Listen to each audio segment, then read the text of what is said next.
Hello friends, welcome to south Indian home maker Tamil. இன்றைக்கி என்னோட breakfast and lunch routine தான் பார்க்க போகிறீங்க. இது வரைக்கும் நம்ம சேனலை நீங்கள் இதை சப்ஸ்கிரைப் பண்ணலைன்னா மறக்காமல் சப்ஸ்கிரைப் பண்ணிக்கோங்க.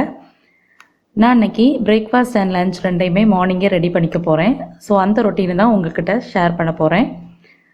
ஸோ மார்னிங் பார்த்திங்கன்னா பொரியல் அண்ட் குழம்புக்கு தேவையான காய் எல்லாத்தையுமே நான் ரெடி பண்ணி எடுத்து வச்சுக்கிறேன். அதோட கொஞ்சம் புளியும் ஊற போட்டு எடுத்து வச்சுக்கிறேன். அதனால் சமையல் பண்ணுறதுக்கு ஈஸியாக இருக்கும்.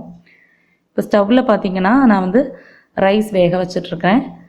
கூடவே கொஞ்சம் சென்னாவும் ஊற போட்டு வச்சுருந்தேன். அதையும் மார்னிங்கே வேக வச்சு எடுத்து வச்சுக்க போகிறேன். ஊற வச்ச சென்னாவை குக்கரில் சேர்த்துட்டு கொஞ்சம் உப்பும் சேர்த்து மூடி போட்டு 5 விசிலுக்கு நான் வேக வச்சுக்க போகிறேன். அப்புறம் சென்னா ரெடி ஆகிடும். மார்னிங் பிரேக்ஃபாஸ்ட்டுக்கு நான் புட்டு தான் இன்றைக்கி ரெடி பண்ணிக்க போகிறேன். ஸோ எனக்கு அரிசி மாவு புட்டுன்னா ரொம்ப ரொம்ப பிடிக்கும். அதோட பழம் சேர்த்து சாப்பிட்றது ரொம்ப பிடிக்கும். உங்களில் யாருக்கெல்லாம் புட்டு சாப்பிட்றது ரொம்ப பிடிக்கும் அப்படின்னு கீழே கமெண்டில் சொல்லுங்கள். புட்டுக்கு மாவு விரவுறது ரொம்பவே முக்கியம். உருண்டையாக இருந்துச்சு அப்படின்னா நம்ம வேக வைக்கும்போது சாஃப்டாக கிடைக்காது. அதனால் விரவுறது பார்த்திங்கன்னா நல்லா பூ மாதிரி அழகாக விரவி எடுத்துக்கணும். இப்போ நான் மாவு ரெடி பண்ணிட்டேன். புட்டு குழலில் தேங்காய் வச்சுட்டு அதுக்கப்புறம் கொஞ்சம் மாவு, அதுக்கப்புறம் மறுபடியும் தேங்காய், அந்த மாதிரி ஃபில் பண்ணிகிட்ருக்கேன்.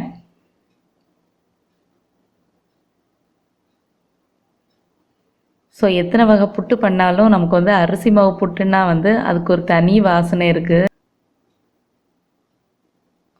ஸோ எங்கள் ஊரில் நார்மலாக பார்த்திங்கன்னா பச்சை பயிறு, அப்புறம் அப்பளம், பழம் இதெல்லாம் சேர்த்து சாப்பிடுவாங்க.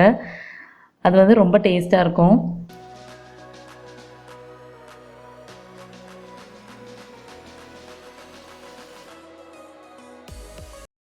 இப்போ புட்டுக்கு தண்ணி கொதிக்க வச்சுருக்கேன். புட்டு குடத்தில் தண்ணி கொதிக்கிறதுக்குள்ளே நான் குழம்புக்கு தேவையான வெண்டைக்காய் எல்லாத்தையுமே கட் பண்ணி எடுத்து வைக்க போகிறேன்.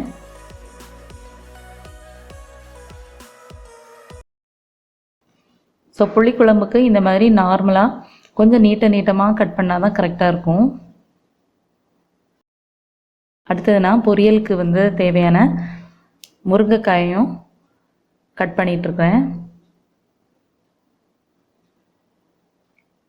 முருங்கைக்காய் எப்போவுமே இந்த மாதிரி நீட்டமாக நான் கட் பண்ணி தான் பாக்ஸில் ஸ்டோர் பண்ணுறது. அதனால் ஈஸியாக இருக்கும்.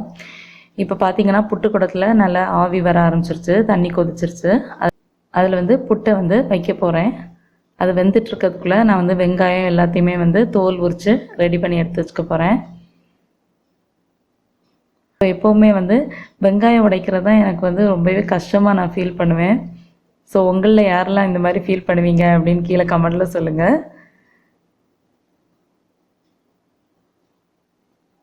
இப்போ நம்மளோட கொண்டைக்கடலை வெந்து ரெடி ஆயிடுச்சு. அதை இறக்கிட்டேன். புட்டும் வெந்து ஆவி வர ஆரம்பிச்சிருச்சு. அதையும் எடுத்துடலாம். நல்ல சாஃப்டான சூப்பரான புட்டு ரெடி ஆயிடுச்சு. இது ஹாட் பாக்ஸில் வச்சிடலாம். இந்த பர்னரில் பார்த்திங்கன்னா புளிக்குழம்புக்கு வெண்டைக்காயை வதக்கி எடுத்துக்க போகிறேன்.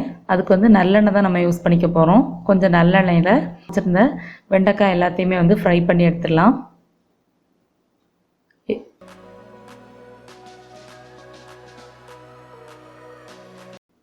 மிடில் பர்னரில் தேங்காய் எண்ணெய் ஊற்றிட்டு அதில் கடுகு, கருவேப்பிலை எல்லாத்தையும் தாளிச்சிட்டு கொஞ்சம் சின்ன வெங்காயத்தை போட்டு நல்லா வதக்கிட்டு கூடவே தக்காளியையும் வதக்கிட்டுருக்கிறேன். தக்காளி நல்லா வேகிறதுக்காக க்ளோஸ் பண்ணி வச்சு வேக விடுறேன். அதுக்குள்ளே வெண்டைக்காய் பார்த்திங்கன்னா நல்லா செவந்துருச்சு. இதை எடுத்துடலாம். புளிக்குழம்புக்கு இந்த மாதிரி வதக்கிட்டு நம்ம ஆட் பண்ணால் தான் ரொம்ப டேஸ்ட்டாக இருக்கும்.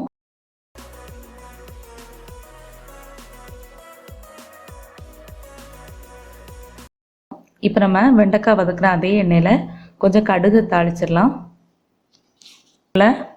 மிடில் பர்னரில் வச்சுருந்த பொரியலுக்கு வச்சுருந்த தக்காளி நல்லா வெந்துருச்சு. அதில் நம்ம கட் பண்ணி வச்சுருந்த முருங்கைக்காய் சேர்த்துட்டு கூடவே கொஞ்சம் தண்ணியும் சேர்த்துக்கிறேன். இப்போ நம்ம குழம்புக்கு கொஞ்சம் கருவேப்பிலை, உரித்து வச்சுருந்த சின்ன வெங்காயம், 4-5 பூண்டும் சேர்த்து வதக்கிடலாம்.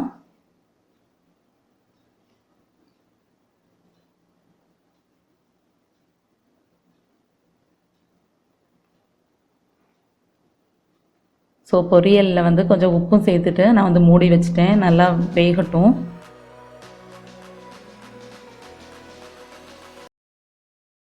இங்கே புளிக்குழம்புக்கு வெங்காயம் வதங்கினதும் கொஞ்சம் கட் பண்ண தக்காளி சேர்த்துக்கிறேன். ஸோ தக்காளி வேகிறதுக்காக மூடி வச்சு வேக வச்சுருக்கேன். அதுக்குள்ளே வந்து பொரியலுக்கு தேவையான தேங்காய், அப்புறம் கொஞ்சம் மஞ்சள் தூள், மிளகாய் தூள், 2 பல் பூண்டு, அரை டீஸ்பூன் ஜீரகம், இதை வந்து நரன்னு அரைச்சிக்கலாம்.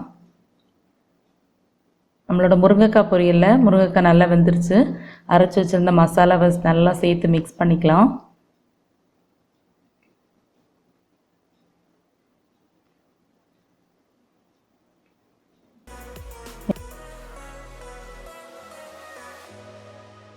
மிக்ஸ் பண்ணிட்டு கொஞ்ச நேரம் க்ளோஸ் பண்ணி வச்சு வேக விடலாம். தக்காளி நல்லா வெந்ததும் இதில் நம்ம வறுத்து வச்சுருந்த வெண்டைக்காயை சேர்த்து நல்லா வதக்கிக்கிறேன். இந்த புளிக்குழம்பு பார்த்திங்கன்னா செம்ம டேஸ்ட்டாக இருக்கும். நீங்கள் இதேமாதிரி ட்ரை பண்ணி பாருங்கள். இனி இதில் கரைச்சி வச்சுருந்த புளியை சேர்த்துடலாம். நான் வந்து ஒரு சின்ன லெமன் சைஸ் புளியை கரைச்சி வச்சுருந்தேன், அதை சேர்த்துக்கிறேன். இனி இதில் மசாலா பவுடர் சேர்த்துடலாம். 1 டீஸ்பூன் மிளகாய் தூள் ஆட் பண்ணிக்கோங்க. கூடவே 2 டீஸ்பூன் மல்லித்தூள், இது எல்லாத்தையும் சேர்த்து நல்லா மிக்ஸ் பண்ணிக்கலாம்.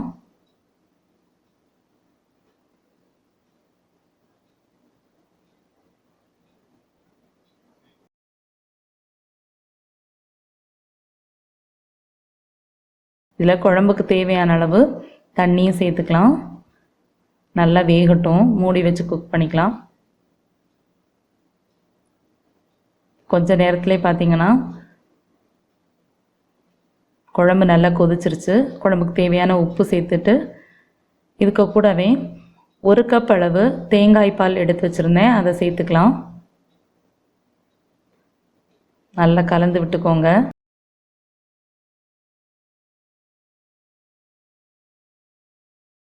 இந்த பக்கம் பார்த்திங்கன்னா பொரியல் வந்து நல்ல வாசனையோடு ரெடி ஆயிடுச்சு. இறக்கிடலாம். வெண்டைக்காய் புளிக்குழம்பு பார்த்திங்கன்னா சூடான சாதத்தோடு பரிமாற சூப்பராக இருக்கும். அடுத்தது இது ரெடி ஆனோன்னே இறக்கிட்டேன். அடுத்து இந்த பர்னரில் நான் வந்து உருளைக்கிழங்கு கட் பண்ணி வச்சுருந்தேன், அதை வந்து எண்ணெயில் போட்டுட்டு கூடவே மசாலா பவுடர், அதாவது கொஞ்சம் மஞ்சள் தூளும் மிளகாய் தூளை மட்டும் சேர்த்து கூடவே டேஸ்ட்டுக்கு உப்பும் சேர்த்துட்டு நல்லா வதக்கிட்டுருக்குறேன். கொஞ்சம் வாசனைக்காக கருவேப்பிலையும் வந்து நான் கிள்ளி போட்டுக்கிறேன். ரொம்ப சிம்பிளான பொரியல் இது. டேஸ்ட்டாக இருக்கும், செம்ம டேஸ்ட்டாக வாசனையாக இருக்கும். நம்ம வாசனைக்காக எந்த பவுடர்ஸும் ஆட் பண்ண வேண்டியதில்லை. இப்போ பார்த்திங்கன்னா பொரியலும் சூப்பராக ரெடி ஆயிடுச்சு. காலையில் மார்னிங் பிரேக்ஃபாஸ்ட் வந்து புட்டு, பழம், அப்புறம் லஞ்சுக்கு ரைஸ், வெண்டைக்காய் புளிக்குழம்பு. பாருங்கள், நல்ல வாசனையோட சூப்பராக ரெடி ஆயிடுச்சு. அடுத்தது முருங்கைக்காய் பொரியல், இது எல்லாமே ரெடி ஆயிடுச்சு. ஃப்ரெண்ட்ஸ், இன்றைக்கி என்னோட பிரேக்ஃபாஸ்ட் அண்ட் லஞ்ச் ரொட்டீன் பார்த்தீங்க. கண்டிப்பாக இந்த வீடியோ பிடிச்சிருக்கும் அப்படின்னு நம்புகிறேன். இன்னொரு நல்ல வீடியோவில் உங்கள் எல்லோரையும் மீட் பண்ணுறேன். அது வரைக்கும் பை ஃப்ரெண்ட்ஸ்.